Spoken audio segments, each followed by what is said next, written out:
This week, we welcome Jeff Costlow, Deputy CISO at ExtraHop, to discuss Ripple20, finding vulnerable devices and detecting attacks.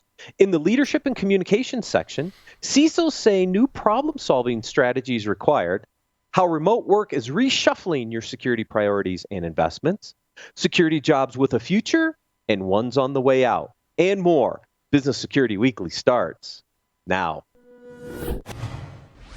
This is Security Weekly, for security professionals, by security professionals.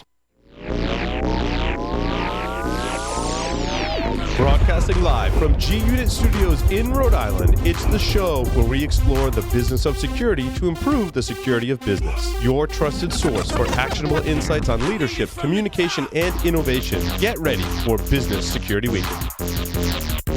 Most breaches are caused by exploiting oversights in basic cybersecurity fundamentals, but complex hybrid multi-cloud infrastructures make cybersecurity hygiene challenging. Red Seal can help. It shows you what's on your network, how it's connected, and the associated risk across public cloud, private cloud, and physical environments. With Red Seal, you'll get control of your cybersecurity fundamentals so you can protect your organization from the inevitable attack vectors and reduce your cyber risk. For more information, visit securityweekly.com/Red Seal.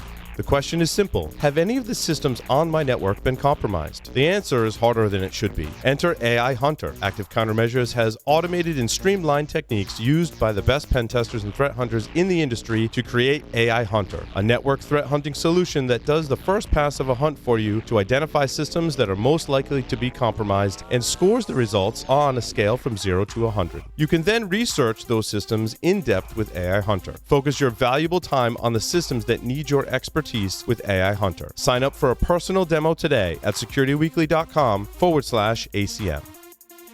Welcome to Business Security Weekly. This is episode number 184, recorded August 17th, 2020. I am your host, Matt Alderman, back in Colorado. Joining me from G-Unit Studios in Rhode Island are my co-hosts together in studio, Paul Asadorian and Jason Albuquerque. It's so nice to be back. It's nice to have you in studio, man. Sharing cigars once again. Walked in the door and went right for a hug, and I said, oh, man, are we ready for that yet? Social distancing. Needed that hug, though. Yeah, I was there 2 weeks ago and was hoping you'd come in, but you were doing black hat training. So. You know. We tried. Do you have a specific guest or topic that you want us to cover on one of the shows? Submit your suggestions for guests by visiting securityweekly.com/guests and completing the form. We will review them hopefully this week. We review them monthly, but Paul was on vacation Friday, so I think we have to do them this week. I was on an island. Yes, you were. This segment is sponsored by ExtraHop. If anybody wants to learn more, please visit securityweekly.com/ExtraHop. And joining us is Jeff Costlow. He is the Deputy CISO at ExtraHop, a security technologist and leader with over 20 years of deep experience securing information and technology assets, as well as years of successful engineering leadership. Jeff delivers secure product deployments to thousands of customers. Jeff leads the ExtraHop team towards groundbreaking security and privacy services. Jeff, welcome back to Business Security Weekly. Thank you. Good afternoon. Good to see you all again. Yes, good to see you. We're going to talk Ripple20. And so before we get into kind of talking about what ExtraHop can do with Ripple20, let's start with what is Ripple20. It's actually 19, I think, right? It is 19. I don't have the backstory details on that, but it's 19 vulnerabilities in a specific library called the Treck software library, and it's used in a lot of embedded devices. JSOF, the people that found this, they have said that there's hundreds of millions of devices out there that use this library. Unfortunately, most of those devices are printers or embedded pieces of software or something that's probably going to be very hard to patch, very hard to figure out what it is in the first place, whether it's using that library, because they're kind of dumb devices. So this is the kind of a classic IoT sort of situation where you've got devices out there, a fair number of them. They're hard to identify. They're hard to patch. It's a potential problem. Jeff, what's interesting about this one, Ripple20, probably not Linux-based embedded devices, because typically Linux-based embedded devices would use the standard stack within Linux, correct? So that's what's kind of interesting about this one is it's a replacement library set. It is based on the Linux kernel, but then in order to kind of shovel and lift everything and get a whole functionality put together, they didn't use some of these standard libraries. They used kind of their own and built their own. Yep. And if you think about it starting a few years ago, that kind of makes sense that before the Linux stack was completely up to date, or let's say you needed something like a specific DHCP or something like that, it might just be easier to buy this library. Yeah, no, it's a great point. I think over time the Linux kernel has gotten a lot smaller and leaner for embedded systems, and has certainly moved in that direction. Ubuntu's done a fantastic job of really trimming it down. I've got some actually special purpose devices that are based on Ubuntu, and they've done a good job. But previously, you're right. Before, for a special purpose, I may go out and get another library that someone has already tuned it down, right? And this is circa 1996, I believe, right? I mean, this is back in Treck and Costlow coming together, building this TCP/IP stack, and this is like mid-90s or something, right? Yeah, this has definitely been out there for a long time. So you can totally see how somebody would, and given momentum, we were just talking pre-show about software, and once you install it, you've got it for a long time. I can totally picture that somebody installed the Treck stack because they needed one thing about it, and then 5 to 10 years later, when a lot of other infrastructure has matured, this software is still in use because it works. You don't have to replace it. Yeah, it creates an interesting supply chain issue, right? Which we talk about on various shows across the network, because supply chain and what you embed into your software sometimes can turn around and burn you later, like in this particular case. But what's unique about this is it's kind of hard to detect, isn't it? Because it's a piece of software. It's not hardware. It's not an operating system, so it doesn't have a signature. What are some of the challenges here with trying to figure out, do I even have these devices on my network? That is the challenge. Finding out what you have is not immediately obvious. You're not just going to say, just do a sweep. You're not going to get, on most of these devices, you're not going to get a software bill of materials that tells you it's got Treck in it. It requires, and again, many of these devices are small and embedded and don't necessarily have a full stack. They're probably just single purpose sort of deals.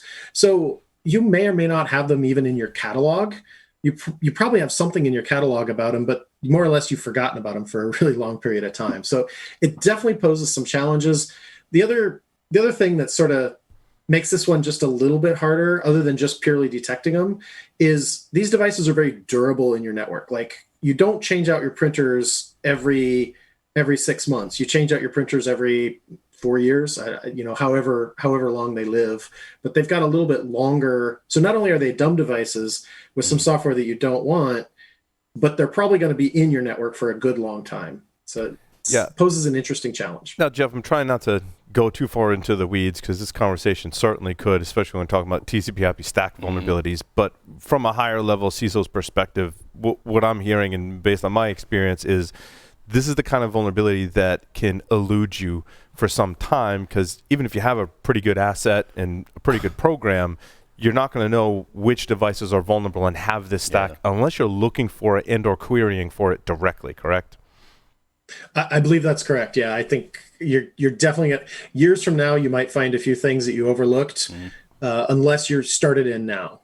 Right. So and scanning now. Organizations have such a hard time identifying and managing the assets, the IT assets that they have. Right. Never mind OT and IoT and all of these embedded devices. Right. I mean, it's going to be a challenge. But in this case, Jason, right, you've got a network, it's got some printers on it. You may be conscious of those printers. Like, I know I have those printers. I'm segmenting them. I know they're running this firmware. And probably, even if you're doing a diligent job at that, which a lot of people don't, let's be frank, you still may miss this vulnerability, because it's a lower level component. And I mean, printers is an obvious one. What about all these devices that aren't as obvious, right? If you're in healthcare, what type of healthcare devices out there that may be vulnerable to this? Yeah, exactly right. Again, JSOF says hundreds of millions of devices. I can't confirm that, but that's a large number, and chances of you having at least one of those in your network is probably fairly decent. So figuring out what you've got, asset management, is tough. What's interesting, though, Jeff, and it segues into what ExtraHop can do, each TCP/IP stack, right? So I mean, there's the device, and there's lots of different devices, and they may have different stacks. I mean, the basics of OS fingerprinting from a network level, interrogating the device over the network, you tell me what operating system you're running, are largely based on how they respond to certain packets, right? And what's inside of those packets. I would imagine that with ExtraHop software specifically, you can look at the traffic and go, yeah, that's a Ripple20 TCP/IP stack, because they set this flag and this size and this offset, and that's a fingerprint. Is that true in this case? That is exactly correct. And I will point out that this isn't necessarily something that nmap minus capo, which is the OS identification flag. To. Yeah.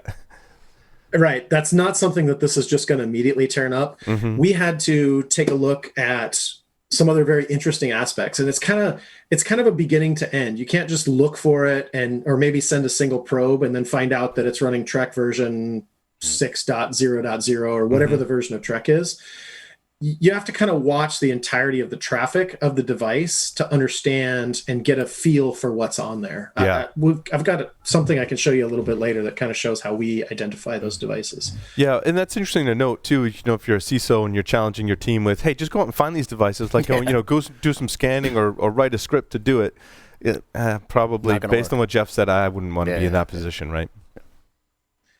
It's definitely a challenge to try to go through them all. I think the easiest thing is, like you mentioned, passive fingerprinting. Have something that's watching the network all the time, and when the one key packet that comes along that identifies the device or has a signature in it, pick that up and shove that in a database and keep track of it. And that's the strategy that we've employed, and I think that's probably the best way to do it, because a lot of active scanning.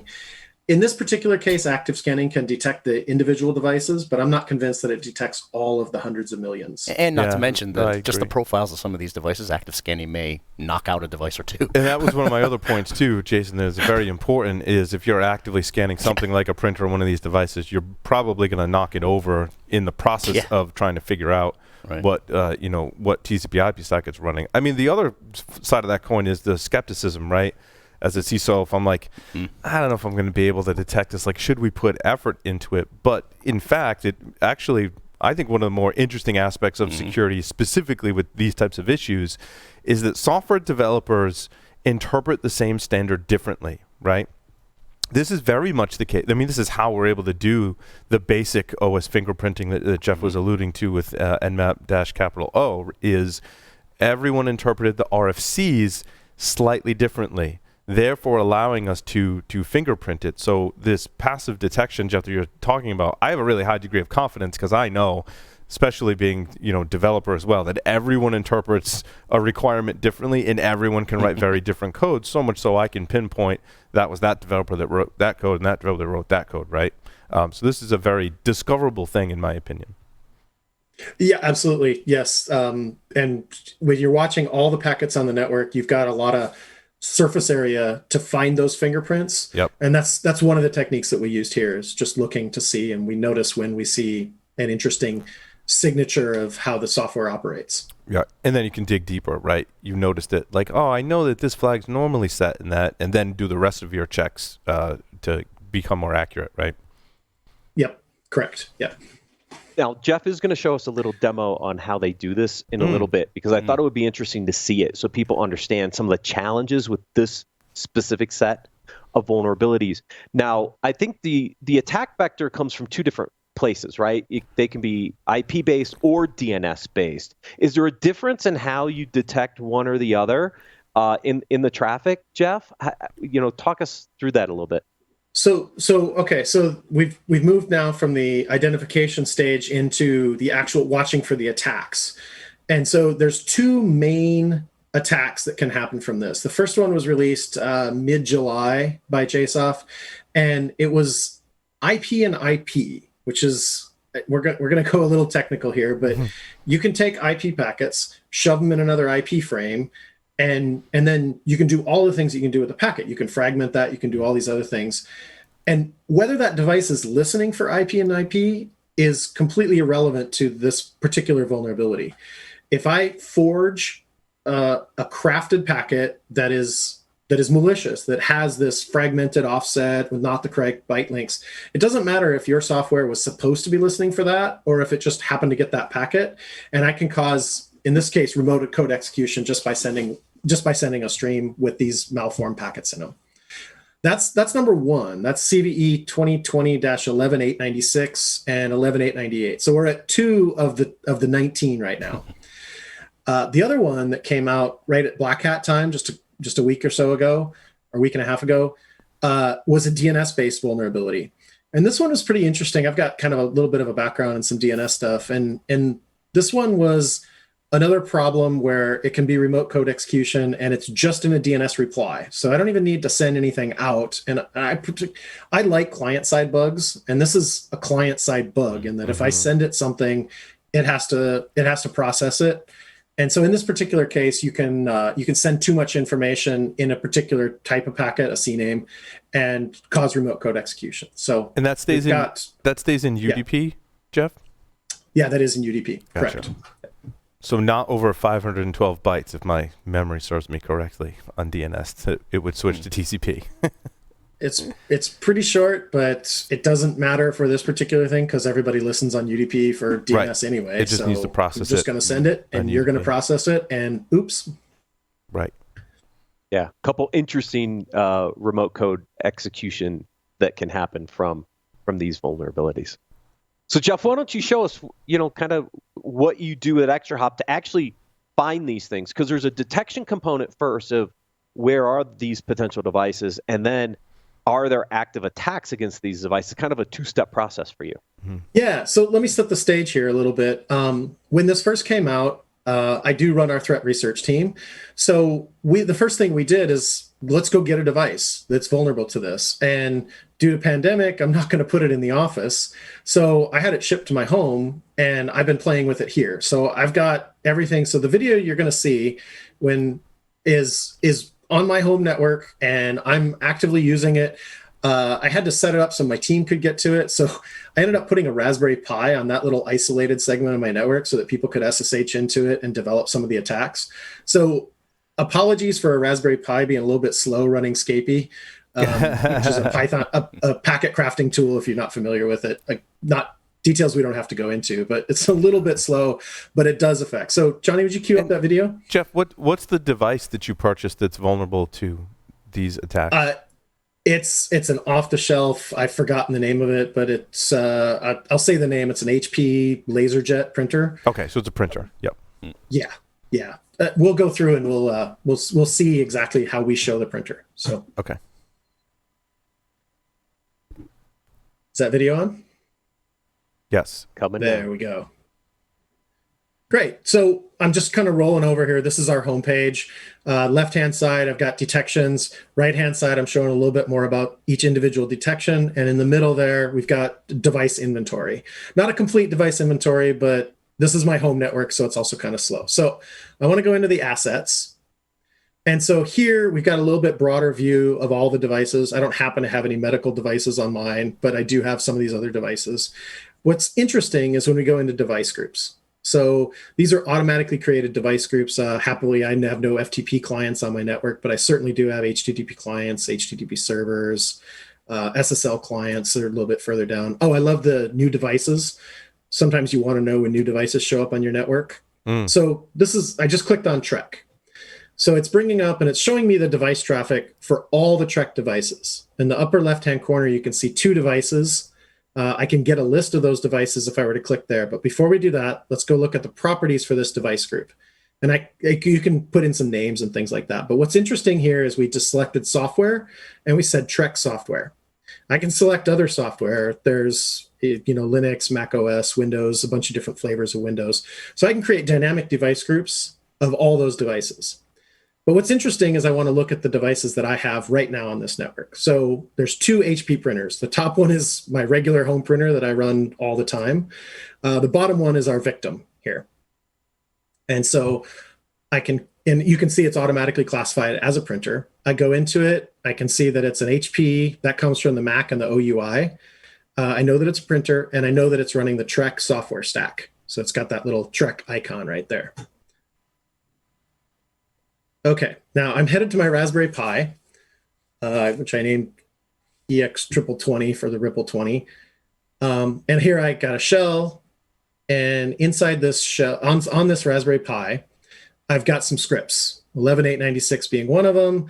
And then there's the JSOF fingerprinting tool there that you can see, JSOF fingerprinting tool 13.11.906. So we're going to run a couple of those scripts. This won't take too long. So let's start by running the scan, which is just off the shelf, the fingerprinting tool. So there you go. It's starting. And in this particular case, I'm using just the printer. I'm only scanning the printer. I could scan a whole /24, /16, whatever. And what it came back with is pass. And that means that that device is indeed running the Treck software. And it is responding to, the first one is ICMP message. We'll talk a little bit about that ICMP message that it responds to, which is one of the ways to fingerprint this stack. And it's probably going to be the most effective scan. So I ran that script, and in just a second, oh, we got a detection. So I see a Treck TCP network stack detected, and I see a Ripple20 scan. So let's click on that. So EXT Ripple20 set an ICMP type message 165, which is essentially acts like a ping and request and response, but it's not. It's an odd number. The Raspberry Pi was the one who sent it. He's my offender. So we're looking at our detection timeline. Ignore the left-hand side. I was testing this earlier. I can see that I've got a record. We'll get back to records in a little bit, but the interesting thing is it's got that message type 165 that's bolded there. That is the most common way to scan for these devices. So let's click on the network TCP. Oh, wait a second. We'll click on the Treck TCP/IP network stack detected, and that will tell us a little bit of information about what we found.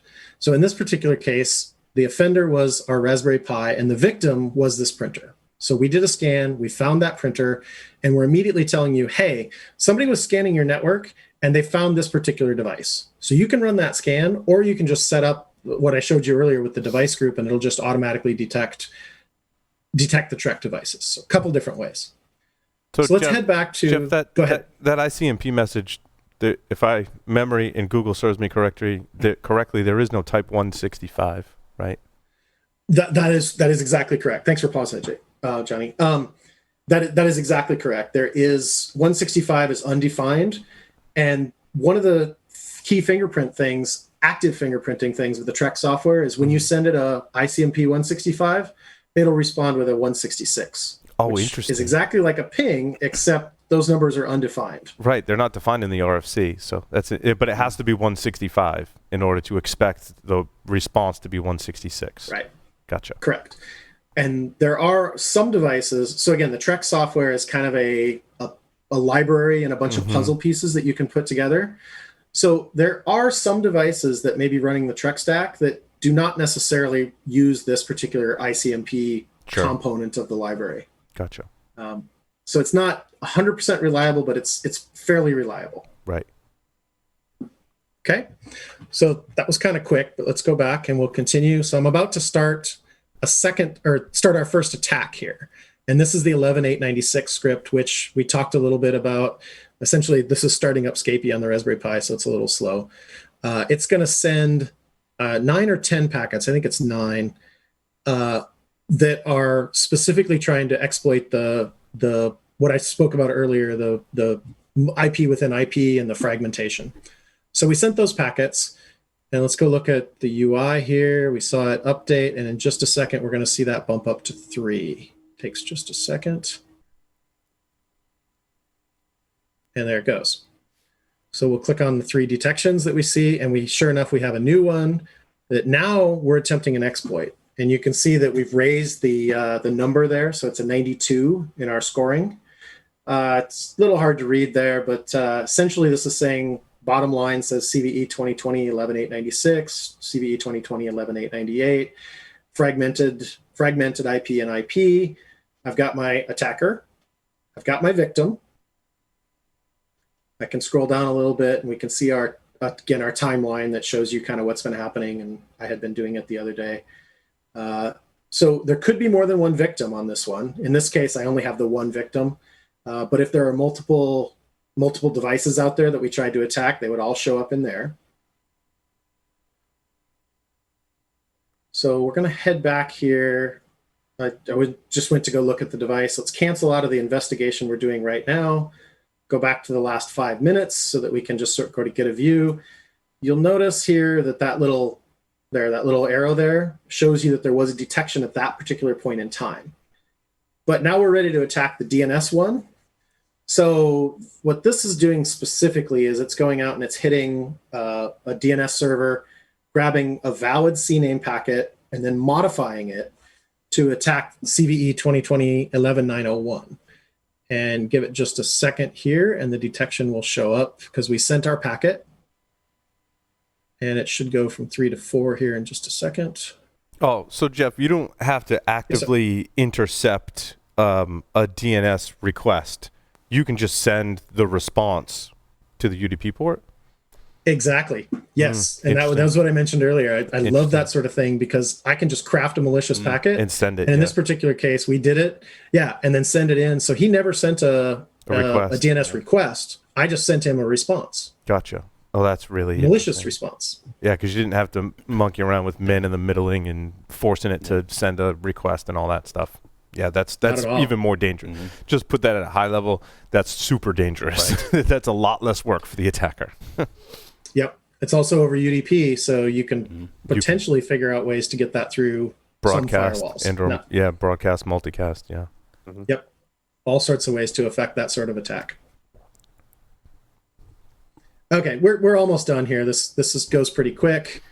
So we'll see that flip over to 4 because we saw a new detection, and I'll click into the detections, and the top one there says a few seconds ago we got this IP or this exploit attempt.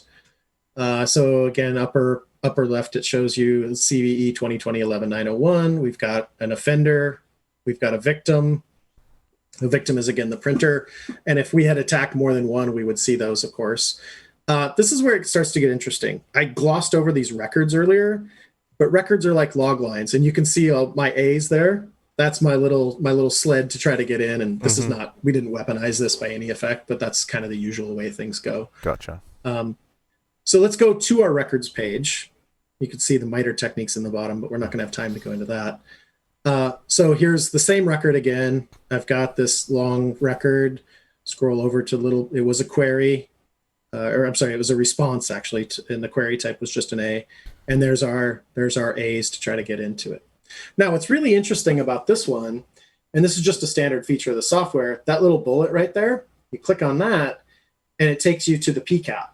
So if you would like to investigate this and try to see what it's doing or take a second look at it, you just hit download PCAP and then open that up in Wireshark and go ahead and take a look at it. And that works for any of our detections, more or less. Yeah, and right off the bat, that looks odd because if I'm capturing all the packets and I see a response and I never saw the request, that would be odd. I mean, for troubleshooting, for security, that's just an odd thing to look at on the network. Yeah, I didn't even think about that, but that's a great way to. Yeah, getting a response without a request is unusual. Yeah, unusual. Now, Jeff, what do customers have to do to get these new detections? Because you've got kind of the discovery piece and then these different attack detections. What do customers need to do to make it work? So our sensors, firmware-based sensors, you just have to upload or update that firmware. The latest firmware is 8.13, released a little while ago. That's got all the Treck software identification built into it, connected up to the cloud-based ExtraHop service, and you'll automatically get these new detections, and they're just automatically there. So it's really a nice way to do it. That's great. Thank you. Before we finish, Paul, Jason, any other questions for Jeff while we have him? Well, I think we have to be able to say fragmentation reassembly because I just love saying fragmentation reassembly. Is that part of the vulnerability? Is the reassembly process for fragmented IP packets? That's totally part of it. You guessed it. Yeah, fragmentation reassembly has been a problem. For a long time with TCP/IP. For a long time. Yeah. We're back in the days of the Smurf and all these attacks, even in the late 90s, and we're still sort of seeing these things. Yep. So, yeah. Excellent. Jeff, thank you so much for joining us on Business Security Weekly. Thank you. It was fun. Yes, it was. And to learn more about ExtraHop or the Ripple20 detections, please visit securityweekly.com/ExtraHop. We're going to take a quick break and then cover the leadership and communications articles for this week.